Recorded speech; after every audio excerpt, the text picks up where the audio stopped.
वंदे मातरम विद्यार्थियों, मैं रजनीश पाठक स्वागत करता हूं आपका आपके ही अपने इस ऑनलाइन प्लेटफॉर्म पर जिसका नाम है भविष्य निर्माण शिक्षण संस्थान। विद्यार्थियों, यह वीडियो उनके लिए बेहद महत्वपूर्ण है जो बिहार बोर्ड के कक्षा 10 के स्टूडेंट हैं, यानी जो विद्यार्थी अभी मैट्रिक की तैयारी कर रहे हैं पटना बोर्ड से, और उनके लिए यह बेहद महत्वपूर्ण है क्योंकि इसमें हम साइंस के लगभग 40 to 45 ऑब्जेक्टिव क्वेश्चन, ऐसे क्वेश्चन लाए हैं जो पीछे के सालों में पूछे भी गए हैं तथा उन पर आधारित बहुत ज़्यादा महत्वपूर्ण प्रश्न हैं जो आगे की परीक्षाओं में आपसे पूछ लिए जाएंगे।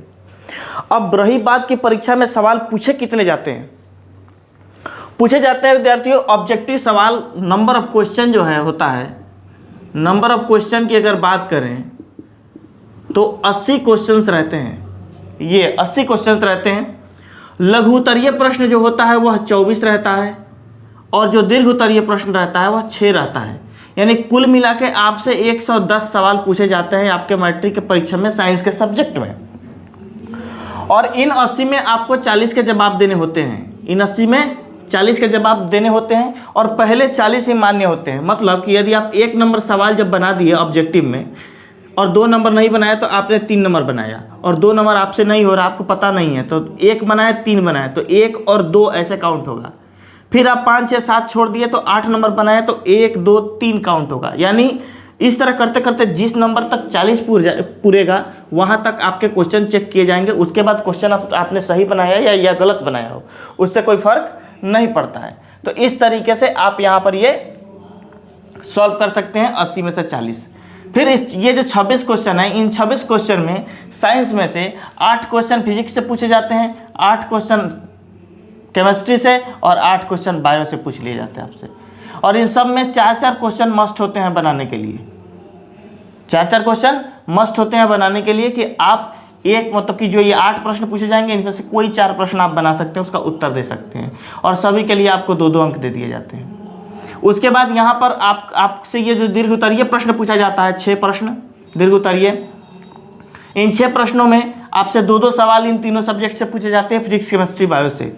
फिजिक्स के 2 सवाल में से 1 सवाल आपको बनाना रहता है जिसके लिए आपको 6 नंबर मिलते हैं। बाकी बायो और केमिस्ट्री के लिए आपको 5-5 नंबर दिया जाता है सवाल बनाने के लिए। तो इस तरीके से परीक्षा में आपसे इस तरीके से सवाल पूछ लिया जाता है। इस वीडियो में हम जानने वाले हैं इन ऑब्जेक्टिव सवालों को, यानी इस 80 सवाल में से 2 या 3 क्वेश्चन की तैयारी आपकी इस वीडियो से हो जाने वाली है। यानी 2-3 नंबर की तैयारी आप केवल इस वीडियो से करने वाले हैं। इसके लिए आप कंफर्म रहें कि इस सेशन के करने के बाद 2 और 3 नंबर क्वेश्चन के लिए आपको दिक्कत नहीं होने वाली है। तो आइए हम इसको शुरू करने से पहले एक बार बोर्ड को साफ कर दें।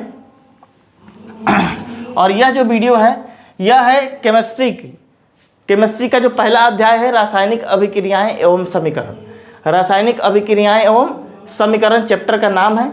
यानी आपका ये जो पुस्तक है जो मेरे पास में आप देख रहे हैं अपने विज्ञान की पुस्तक, इसका पहला ही अध्याय है, केमिस्ट्री का पहला ही अध्याय है रासायनिक अभिक्रियाएं एवं समीकरण।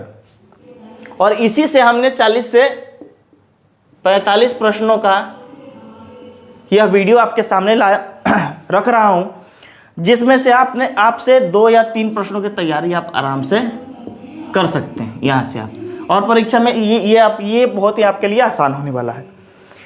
तो हम समय बर्बाद नहीं करते हैं आपका और शुरू करते हैं। शुरू करने से पहले आपको यहाँ पर एक लिंक दिख रहा होगा जो कि इसी चैप्टर का, यानी प्रश्नावली 1 का, ये प्रश्नावली कह रहे हैं, इस अध्याय 1 का साइंस का जो पहला चैप्टर है, इस चैप्टर को मैंने 2 3 4 पार्ट में पढ़ाया है।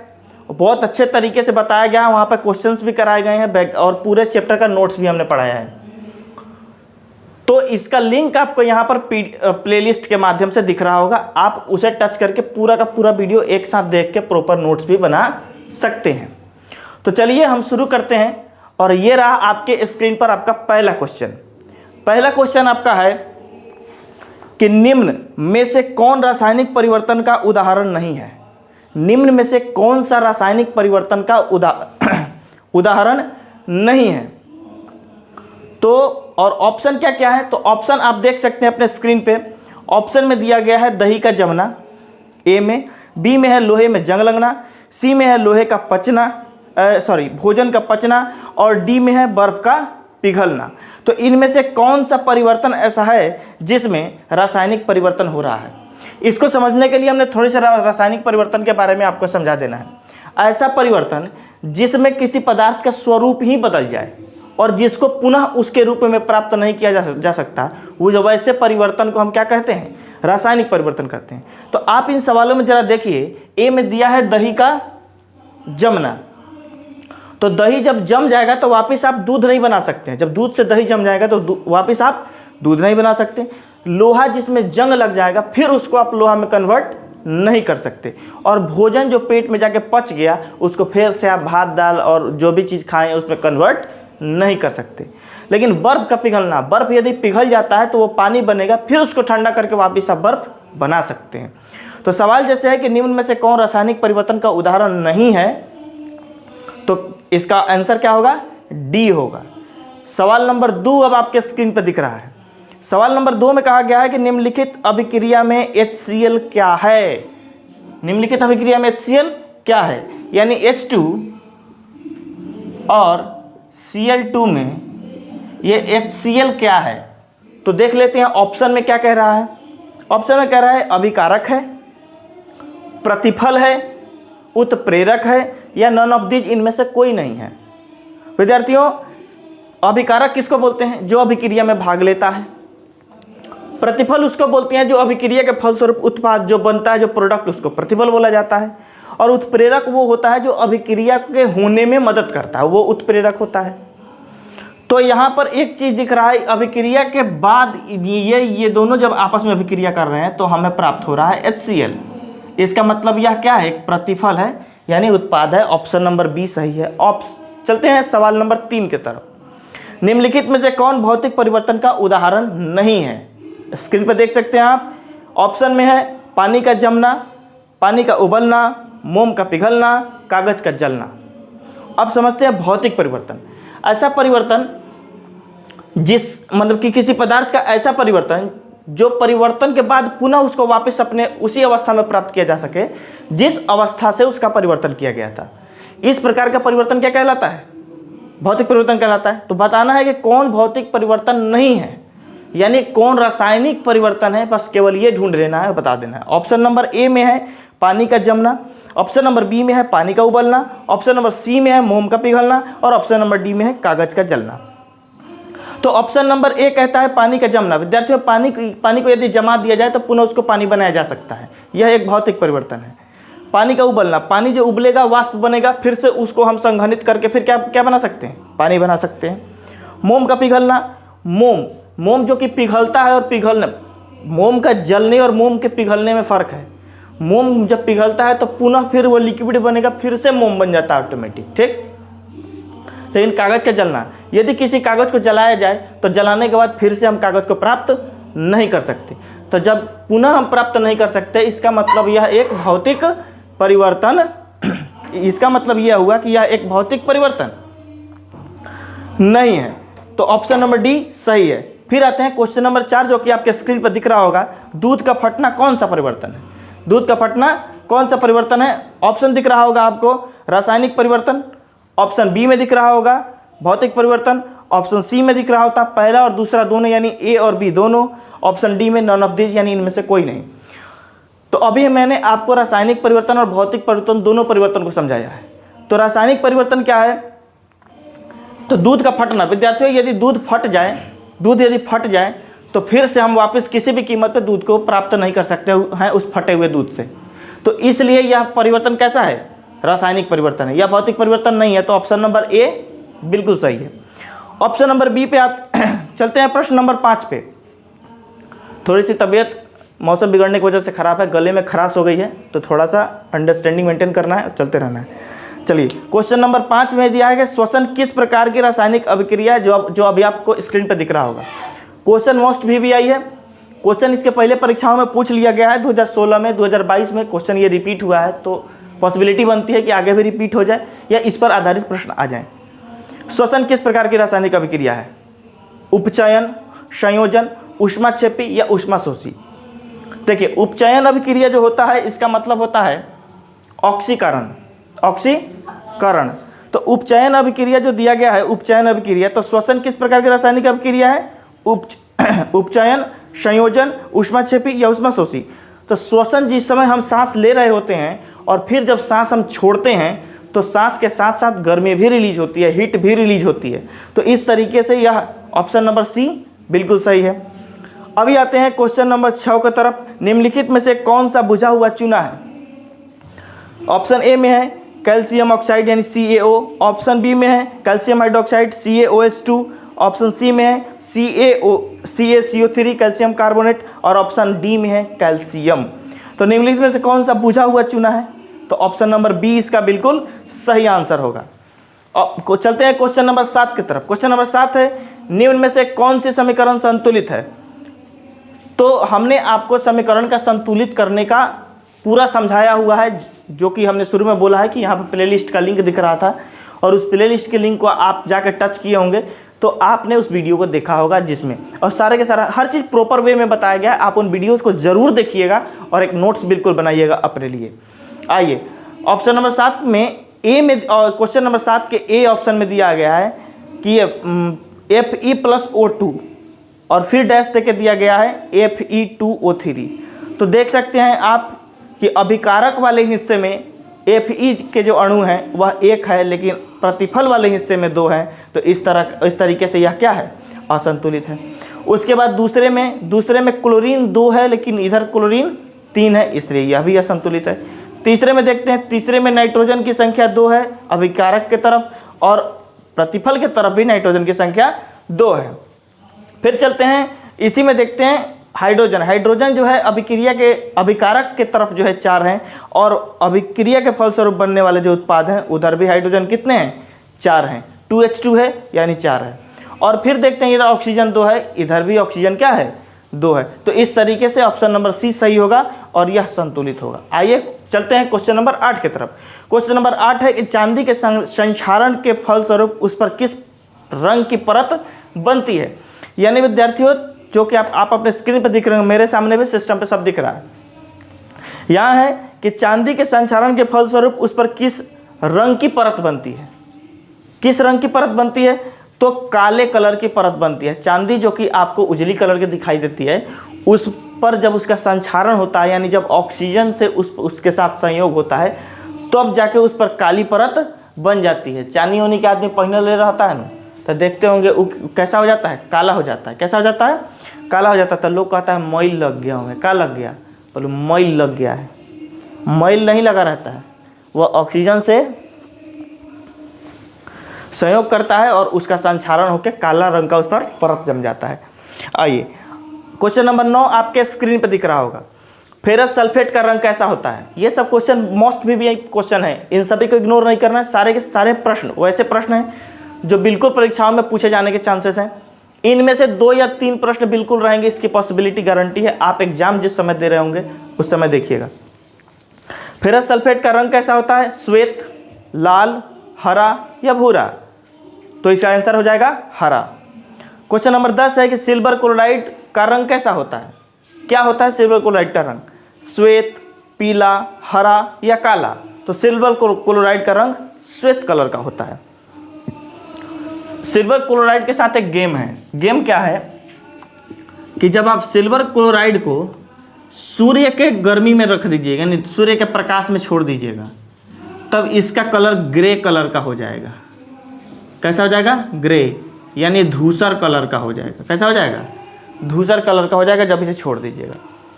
अभी चलते हैं क्वेश्चन नंबर 11 की तरफ। नाइट्रोजन डाइऑक्साइड के धुएं का रंग कैसा होता है? नाइट्रोजन डाइऑक्साइड के धुएं का रंग कैसा होता है? 2016 में पूछा गया प्रश्न है। आप अपने स्क्रीन पर प्रश्न में भी देख रहे होंगे। ऑप्शन ए में है लाल, ऑप्शन बी में भूरा, ऑप्शन सी में हरा, ऑप्शन डी में पीला। कौन सा होगा? ऑप्शन बी भूरा कलर का। कौन सा? ऑप्शन बी भूरा कलर। क्वेश्चन नंबर 12, निम्न में से कौन सा पदार्थ बिना ज्वाला के जलता है? बिना ज्वाला के यानी जिसमें आप लाइट उसके आग जलते हुए फपकते हुए आप नहीं देख सकते हैं, कौन सा चीज़ है? किरोसिन, मटिया तेल पटा के जला के देखिए, क्या उसमें लपट नहीं उठती है? बिल्कुल उठती है। मीथेन गैस, मीथेन गैस यानी जिस गैस से हम अपने रसोई घर में जो खाना बनता है उसमें जला के देखिए, क्या उसमें लपट नहीं उठता है? उसमें भी लपटें उठती हैं। कोयला, मोमबत्ती, मोमबत्ती जलती है तो लपट उठती है कि नहीं? मोमबत्ती में भी होती है। ज्वाला। उसके बाद में कहते हैं कोई एक ऑप्शन रह गया सी, कोयला।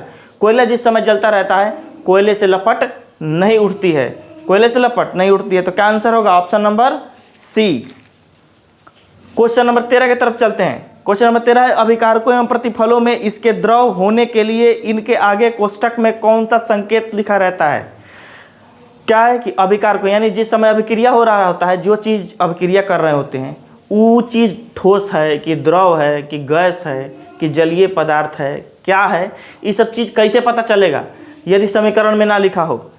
तो देखिए, अगर कोई चीज़ ठोस है, कोई चीज़ ठोस है तो उसके लिए हम उसके बगल में, यानी अगर हम यहाँ पर जैसे AgCl है, क्या है ये? AgCl है। AgCl एक ठोस है, क्या है? ठोस है। तो इसके बगल में हम S लिखेंगे, क्या लिखेंगे? S, तो पता चलेगा ये क्या है? ठोस है। क्लियर? इसी तरह यदि अभिक्रिया में भाग लेने वाला कोई तत्व या यौगिक द्रव है, क्या है? द्रव है, तो उसके बगल में L लिखेंगे। गैस है तो उसके बगल में S लिखेंगे, सॉरी G लिखेंगे। अगर जलीय पदार्थ है, क्या है?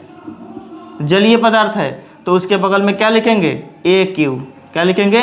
AQ। तो इस तरीके से आप अभिकारकों और प्रतिफलों के बाद कोष्टक में इन सब चीज़ों को लगा के ये चीज़ बता सकते हैं कि कौन सा तत्व या यौगिक किस रूप में, किस अवस्था में है। तो इसका ऑप्शन नंबर ए होगा, L, लिक्विड यानी द्रव। अगर कह रहा है ना कि द्रव होने के लिए कौन सा संकेत होगा तो कोष्टक में तो L होगा। क्वेश्चन नंबर 14 है कार्बन एवं ऑक्सीजन की अभिक्रिया के फलस्वरूप कार्बन डाइऑक्साइड बनता है, यह किस प्रकार की रासायनिक अभिक्रिया है? कह रहा है कार्बन एवं ऑक्सीजन, कार्बन और ऑक्सीजन जब संयोग करता है तो कार्बन डाइऑक्साइड बनाता है। यह किस प्रकार की अभिक्रिया है? देखिए, इसके बाद हीट भी रिलीज होता है। क्या रिलीज होता है? हीट भी रिलीज होता है, ऊष्मा भी रिलीज होता है इस अभिक्रिया के फलस्वरूप। फिर कहता है कि यह किस प्रकार की अभिक्रिया है, और देख रहे हैं आप ये दोनों एक दूसरे के साथ संयोग करके प्रतिफल बना रहे हैं। तो इस तरीके से आप देख सकते हैं यहाँ पर दो अभिक्रियाएं संभव हैं।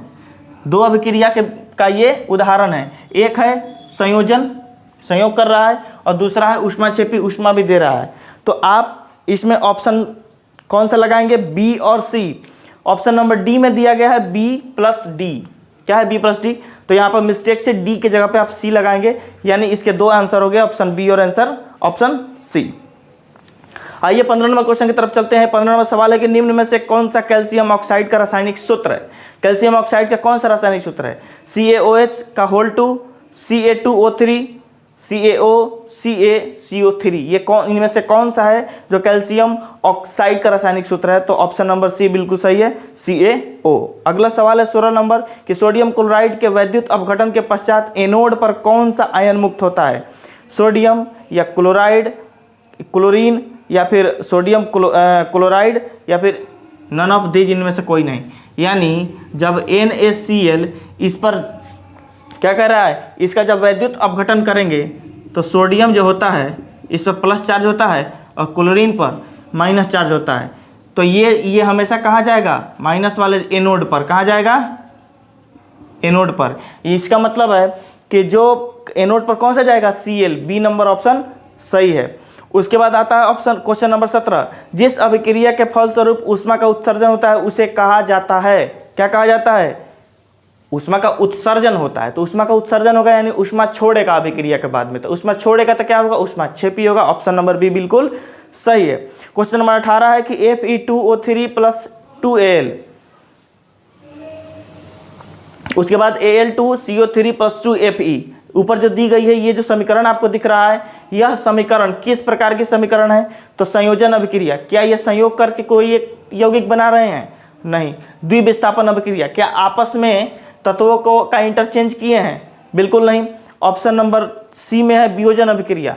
क्या एक यौगिक टूट के दो अन्य तत्वों या यौगिकों में बना है? नहीं। ऑप्शन नंबर डी विस्थापन अभिक्रिया। क्यों? क्योंकि एल्युमिनियम जो है वह Fe को, Al जो है वह Fe को विस्थापित करके एक नया तत्व को बनाया है। ठीक, अब आइए 19 नंबर सवाल है। क्वेश्चन नंबर 19, सूर्य के प्रकाश में सिल्वर क्लोराइड किस रंग का हो जाता है? अभी यहाँ हमने बताया है ये ग्रे, यानी सूर्य के प्रकाश में जब सिल्वर क्लोराइड को आप रख देंगे तो धूसर कलर का हो जाएगा। ऑप्शन नंबर बी बिल्कुल सही है। क्वेश्चन नंबर 20 में पढ़ते हैं, साग सब्जियों का विघटित होकर कंपोस्ट बनना किस प्रकार की अभिक्रिया है। जब साग सब्जी जब सड़ते गलते हैं, जब विघटित होते हैं तो कंपोस्ट जिस समय बन जाता है, तो उस समय जो अभिक्रिया उसमें हुई रहती है वह कौन सी अभिक्रिया हुई रहती है। यह प्रश्न 2017 और 2014 में पूछा गया है। ऑप्शन नंबर बी ऊष्माक्षेपी। क्वेश्चन नंबर 21 पर चलते हैं। क्वेश्चन नंबर 21 है, कैल्शियम ऑक्साइड को किस अन्य नाम से जाना जाता है। तो ऑप्शन नंबर ए में है भखरा चूना, ऑप्शन नंबर बी में है Paris of plaster, option number C में है सूखा चूना या फिर कली चूना उसको बोलते हैं, और ऑप्शन नंबर डी में है कैल्शियम रिबन। तो कैल्शियम ऑक्साइड को किस रूप में जाना जाता है विद्यार्थियों। ऑप्शन नंबर सी सही है, सूखा चूना या कली चूना। क्वेश्चन नंबर 22, नाइट्रोजन डाइऑक्साइड यानी NO2 का धुआं किस रंग का। क्वेश्चन ये दोबारा रिपीट हो गया है, लेकिन फिर भी इसको देख लेते हैं कि नाइट्रोजन डाइऑक्साइड का धुआं किस कलर का होता है। तो धूसर, गुलाबी, काला या फिर भूरा। तो भूरा कलर का। कैसा होता है, भूरा कलर का। जल का निर्माण किस अभिक्रिया के फलस्वरूप होता है, यानी जब जल बनता है तो किस अभिक्रिया के फलस्वरूप बनता है।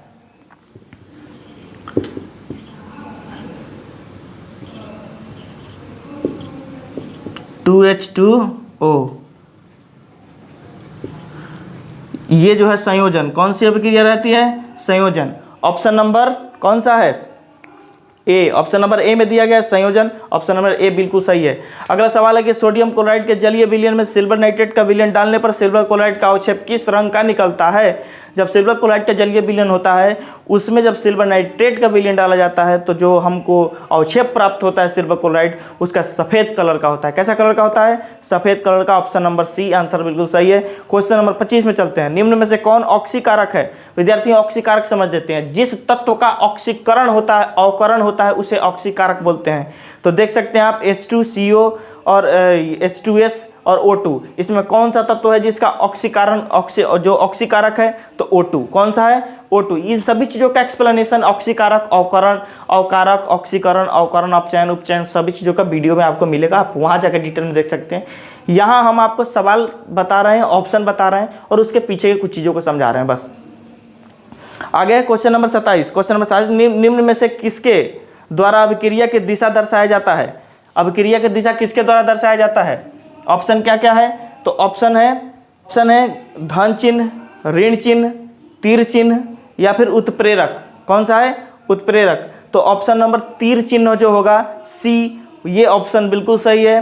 क्यों, क्योंकि जिस समय अभिक्रिया हो रही होती है तो जो तीर का चिन्ह होता है, ये तीर का चिन्ह यह अभिक्रिया की दिशा बताती है कि इधर अभिक्रिया हो रही है और उसके बाद फलस्वरूप बनने वाले तत्व इधर हैं। तो यह तीर क्या है, अभिक्रिया की दिशा बताती है।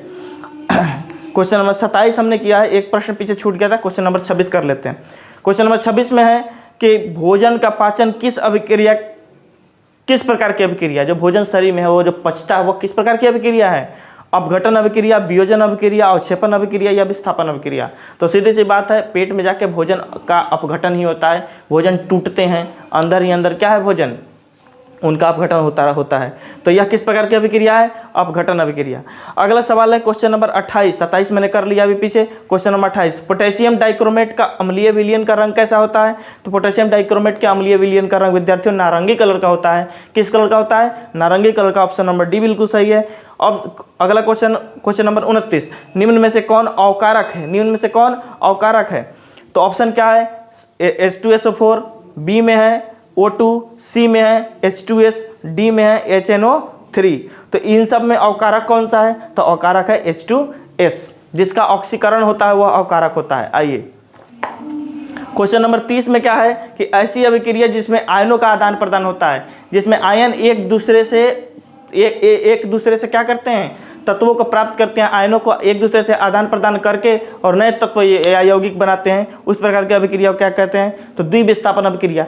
क्योंकि जो दोनों तत्व या यौगिक आपस में संयोग कर रहे होते हैं वह एक दूसरे से तत्वों का आदान प्रदान करके अभिक्रिया करते हैं, इसलिए यह किस प्रकार की अभिक्रिया है, द्विविस्थापन। क्वेश्चन नंबर 31 आते हैं कि सोडियम हाइड्रोक्साइड और हाइड्रोजन क्लोराइड अम्ल के बीच अभिक्रिया होने पर सोडियम क्लोराइड एवं जल बनता है। यह अभिक्रिया किस प्रकार की अभिक्रिया कहलाती है। तो देखिए विद्यार्थियों, सोडियम हाइड्रोक्साइड एक क्षार है और हाइड्रोजन क्लोराइड एक अम्ल है, और क्षार और अम्ल कभी भी जब अभिक्रिया करेगा तो यह अभिक्रिया बाद में कैसी अभिक्रिया हो जाती है, उदासीनीकरण अभिक्रिया हो जाती है। तो ऑप्शन नंबर बी बिल्कुल सही जवाब है। ऑप्शन क्वेश्चन नंबर 32 की तरफ चलते हैं। कली चूना पर जब जल डाला जाता है तब अभिक्रिया होती है। घर में जब चूना पोताई के समय, पहले के समय में चूना से बहुत पोताता था घर, अभी के समय में ना ये सब हो गया है, क्या कहते हैं, व्हाइट सीमेंट वगैरह हो गया है, या फिर तरह तरह के पेंट आ गए हैं जिनसे पेंट हो रहा है। पहले ज़्यादातर उन्हीं सब चीज़ों से, चूना से पेंट होता था। तो बड़ा सा टब में रख दिया जाता था चूना, पानी डाला जाता था, हम लोग देखते थे पूरा खौल रहा है, एकदम खौलता है, यानी उसमें से उष्मा गर्मी निकलती है। उंगली अगर अंदर डल जाए तो पक्का बात है जल जाएगा, फोंका होका खींच लेता था। तो इस तरीके से तो कली चूना पर जब जल डाला जाता है तो उसमें से उष्मा निकलती है, अर्थात ए ऑप्शन सही है, उष्माक्षेपीय अभिक्रिया है। क्वेश्चन नंबर 33 है, जब मैग्नीशियम फीता को जलाया जाता है तो उत्पन्न आग की लौ होती है, यानी किस कलर की होती है, ये बात का पूछा जा रहा है। तो यह होती है चमकीला उजला कलर की। जब मैग्नीशियम फीता को जलाया जाता है तो उससे निकलने वाली आग का कलर चमकीला उजला होता है। अगला 34 नंबर सवाल है कि रासायनिक अभिक्रियाओं को व्यक्त किया जाता है। रासायनिक अभिक्रियाओं को कैसे व्यक्त किया जाता है? संकेतों के रूप में, अणुसूत्रों के रूप में, समीकरणों के द्वारा, या फिर सरल सूत्रों के द्वारा। तो कौन सा ऑप्शन सही है? ऑप्शन नंबर सी बिल्कुल सही है, क्योंकि समीकरणों के द्वारा ही अभिक्रिया को हम क्या कर सकते हैं, दर्शा सकते हैं। अगला सवाल अब क्वेश्चन नंबर 35, अम्ल एवं क्षार के बीच अभिक्रिया होने पर लवण एवं जल बनते हैं, यह अभिक्रिया क्या कहलाती है? अभी तुरंत ऊपर के प्रश्न में इसी पर आधारित वो प्रश्न था। तो क्या कहलाता है उसको? उदासीनीकरण, क्योंकि अम्ल और क्षार जब अभिक्रिया करेगा तो लवण और जल देगा, और इस प्रकार की अभिक्रिया कैसी अभिक्रिया कहलाएगी? उदासीनीकरण। क्वेश्चन नंबर 36 पर आते हैं कि चांदी के संक्षारण के फलस्वरूप उस पर किस प्रकार की परत बनती है? तो चांदी का जब संक्षारण होता है तो उसके फलस्वरूप, अभी जो माला का बात किए थोड़ी देर पहले, उस पर काला कलर का, क्या ऑप्शन नंबर डी बिल्कुल सही है। क्वेश्चन नंबर 37, लाल तप्त लोहे पर जलवाष्प प्रवाहित करने पर निम्न में से कौन सा यौगिक बनता है? तो ऑप्शन नंबर सी सही है, Fe3O4।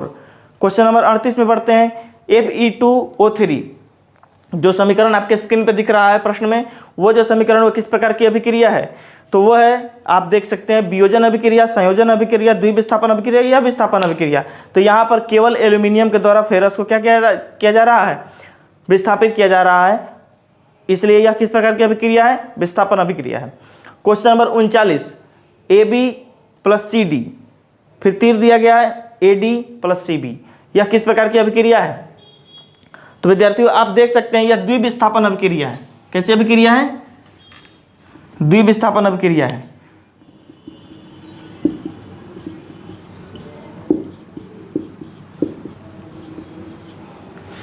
AD + CB यही है। आप देखिए यहाँ पर इस AB और इस CD के जब अभिक्रिया कराया गया तो इसका D और इसका A मिलके क्या बनाया? AD। इसका B और इसका C मिलके क्या बनाया? CB। तो इस प्रकार से ये द्विविस्थापन अभिक्रिया क्या है? द्विविस्थापन अभिक्रिया है। ऑप्शन नंबर कितना नंबर ऑप्शन में आंसर है इसके? ऑप्शन नंबर सी, द्विविस्थापन या उभय, उभय मतलब दो होता है, उभय विस्थापन अभिक्रिया। क्वेश्चन नंबर 40 देखिएगा। क्वेश्चन नंबर 40 है, समीकरण में प्रयुक्त तीर चिन्ह अभिक्रिया में क्या दर्शाता है? तो ये जो तीर का चिन्ह होता है यह अभिक्रिया में क्या दर्शाता है? दिशा को दर्शाता है, डायरेक्शन को दर्शाता है कि इस दिशा में हो रहा है। अगला है क्वेश्चन नंबर 41। क्वेश्चन नंबर 41 में कह रहा है उपचयन वह प्रक्रिया है जिसमें, यानी उपचयन एक ऐसी प्रक्रिया जिसमें क्या होता है? ऑक्सीजन का योग, ऑक्सीजन का वियोग, हाइड्रोजन का वियोग ऑप्शन नंबर बी में, ऑप्शन नंबर सी में है इलेक्ट्रॉन का त्याग ऑप्शन नंबर डी में, इनमें से कोई नहीं। तो 2017 में पूछा हुआ यह क्वेश्चन है, रिपीटेड हो सकता है, रिपीट कर जाए अगले साल, तो सवाल को देख लेना अच्छा से। उपचयन अभिक्रिया वह प्रक्रिया है जिसमें ऑक्सीजन का योग भी होता है, तो ऑक्सीजन का योग होगा तो हाइड्रोजन का वियोग होगा उसके बाद, और इलेक्ट्रॉन का तो त्याग होगा ही। तो ये तीनों ए बी सी तीनों के तीनों सही है।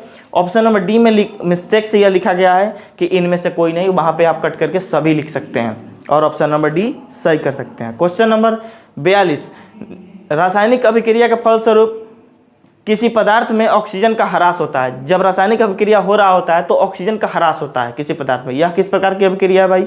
तो यह ऑप्शन नंबर ए में है उपचयन, ऑप्शन नंबर बी में है अपचयन, ऑप्शन नंबर सी में है संचारण, और ऑप्शन डी में है इनमें से कोई नहीं। तो ऑप्शन नंबर बी बिल्कुल सही है, इसमें ऑक्सीजन का ह्रास होगा, इसका मतलब यह अपचयन है। क्या है? अपचयन है। अगला सवाल क्वेश्चन नंबर 43 है, निम्न में से कौन ऑक्सीकरण की क्रिया नहीं है? निम्न में से कौन ऑक्सीकरण की क्रिया नहीं है? तो यह अवक्षेपण कौन से है? अवक्षेपण ऑक्सीकरण की क्रिया नहीं है। क्वेश्चन नंबर 44 पर आते हैं। सिल्वर आयोडाइड का रंग किस कलर का होता है? सिल्वर आयोडाइड का रंग किस कलर का होता है? ऑप्शन नंबर ए श्वेत, ऑप्शन नंबर बी पीला, ऑप्शन नंबर डी लाल और ऑप्शन नंबर सी लाल और ऑप्शन नंबर डी हरा। आंसर इज पीला। बी नंबर आंसर होगा पीला कलर का। सिल्वर आयोडाइड का रंग कैसा होता है? पीला। अब क्वेश्चन नंबर 45 कहता है कि निम्न में से किस विधि के द्वारा किसी समीकरण को संतुलित किया जाता है? मोस्ट बीबीआई क्वेश्चन है, परीक्षा में पूछा जरूर जाएगा। क्या है? पूछा जा रहा है आपसे कि निम्न में से किस विधि के द्वारा किसी समीकरण को संतुलित किया जाता है? ऑप्शन नंबर ए अवलोकन विधि, ऑप्शन नंबर बी गिनती विधि, option number C heat and trial विधि और ऑप्शन नंबर डी प्रक्षेपण विधि। इनमें से कौन सा विधि होगा? तो विद्यार्थियों यह सीधी सी है, सी नंबर सवाल है, हीट एंड ट्रायल विधि। समीकरणों को जिस विधि से संतुलित किया जाता है उसे क्या कहा जाता है? हीट एंड ट्रायल विधि। यानी दोनों तरफ गिन के देखेंगे कि कैसे संतुलित होगा। इसमें कोई कम तो नहीं है, हाइड्रोजन कम है तो उधर मेंटेन करेंगे, फिर इधर मेंटेन करेंगे, संख्याओं से गुना कर करके। इस तरीके से इस सेशन में हमने 45 प्रश्नों को देखा जो कि मोस्ट पे भी आए। इनमें से 3 प्रश्न, 2 या 3 प्रश्न बिल्कुल परीक्षा में पूछे जाएंगे। उसके लिए आप निश्चिंत रहें, अपनी तैयारी को प्रॉपर ढंग से करें, सारे के सारे प्रश्नों को नोट करें, एक अच्छा नोट्स बनाएं। और यदि आप चाहते हैं ये समझना कि नोट्स कैसे बनाएं तो यहाँ पर दिए गए लिंक को आप टच करके ये देख सकते हैं कि नोट्स विद्यार्थी आप कैसे बना सकते हैं। काफ़ी गर्मी है इस बंद कमरे में, तो इस सेशन को यहीं समाप्त करते हैं और मिलते हैं आपसे अगले वीडियो में आपके इसका जो अगला चैप्टर है उसके साथ। तब तक अपनी पढ़ाई को बनाए रखिए। मिलते हैं अगले वीडियो में। धन्यवाद। भारत माता की जय।